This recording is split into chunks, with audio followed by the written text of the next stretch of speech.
तुलसी कौन थी? राक्षस कुल में जन्म के बाद भी क्यों है भगवान विष्णु को सबसे अधिक प्रिय है? तुलसी से जुड़ी एक कथा बहुत प्रचलित है। श्रीमद् देवी भागवत पुराण में इनके अवतरण की दिव्य लीला कथा भी बनाई गई है। एक बार शिव ने अपने तेज को समुद्र में फेंक दिया था। उससे एक महातेजस्वी बालक ने जन्म लिया। यह बालक आगे चलकर जलंधर के नाम से पराक्रमी दैत्य राजा बना। इसकी राजधानी का नाम जलंधर नगरी था। दैत्यराज कालनेमी की कन्या वृंदा का विवाह जलंधर से हुआ। जलंधर महाराक्षस था। अपनी सत्ता के मद में चूर उसने माता लक्ष्मी को पाने की कामना से युद्ध किया, परंतु समुद्र से ही उत्पन्न होने के कारण माता लक्ष्मी ने उसे अपने भाई के रूप में स्वीकार किया। वहां से पराजित होकर वह देवी पार्वती को पाने की लालसा से कैलाश पर्वत पर गया।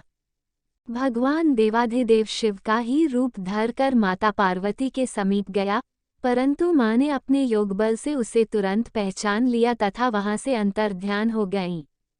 देवी पार्वती ने क्रुद्ध होकर सारा वृतांत भगवान विष्णु को सुनाया। जलंधर की पत्नी वृंदा अत्यंत पतिव्रता स्त्री थी।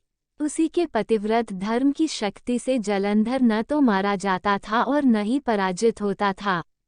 इसलिए जलंधर का नाश करने के लिए वृंदा के पतिव्रत धर्म को भंग करना बहुत जरूरी था। इसी कारण भगवान विष्णु ऋषि का वेश धारण कर वन में जा पहुँचे, जहाँ वृंदा अकेली भ्रमण कर रही थी। भगवान के साथ दो मायावी राक्षस भी थे, जिन्हें देखकर वृंदा भयभीत हो गईं। ऋषि ने वृंदा के सामने पल में दोनों को भस्म कर दिया। उनकी शक्ति देखकर वृंदा ने कैलाश पर्वत पर महादेव के साथ युद्ध कर रहे अपने पति जलंधर के बारे में पूछा। ऋषि ने अपने माया जाल से दो वानर प्रकट किए। एक वानर के हाथ में जलंधर का सिर था तथा दूसरे के हाथ में धड़। अपने पति की ये दशा देखकर वृंदा मूर्छित होकर गिर पड़ी। होश में आने पर उन्होंने ऋषि रूपी भगवान से विनती की कि वो उसके पति को जीवित करें। भगवान ने अपनी माया से पुनः जलंधर का सिर धड़ से जोड़ दिया, परंतु स्वयं भी वह उसी शरीर में प्रवेश कर गए। वृंदा को इस छल का जरा आभास न हुआ। जलंधर बने भगवान के साथ वृंदा पतिव्रता का व्यवहार करने लगी, जिससे उसका सतीत्व भंग हो गया। ऐसा होते ही वृंदा का पति जलंधर युद्ध में हार गया। इस सारी लीला का जब वृंदा को पता चला, तो उसने क्रुद्ध होकर भगवान विष्णु को शिला होने का श्राप दे दिया तथा स्वयं सती हो गईं। जहाँ वृंदा भस्म हुई, वहाँ तुलसी का पौधा उगा। भगवान विष्णु ने वृंदा से कहा, हे वृंदा, तुम अपने सतीत्व के कारण मुझे लक्ष्मी से भी अधिक प्रिय हो गई हो। अब तुम तुलसी के रूप में सदा मेरे साथ रहोगी। जो मनुष्य भी मेरे शालिग्राम रूप के साथ तुलसी का विवाह करेगा, उसे इस लोक और परलोक में विपुल यश प्राप्त होगा।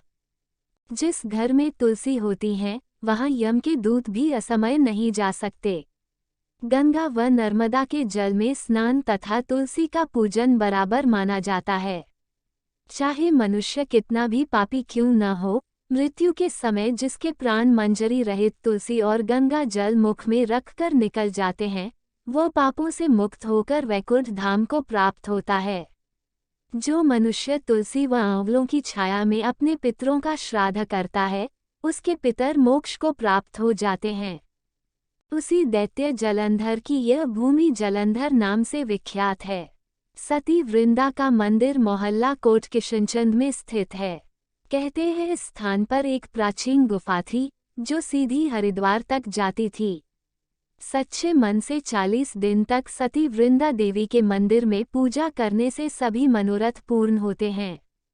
यदि आपको ये वीडियो अच्छा लगा हो, वीडियो को लाइक करें, शेयर करें और ऐसी ही वीडियोस को देखने लिए हमारे चैनल को सब्सक्राइब करना ना भूलें। धन्यवाद।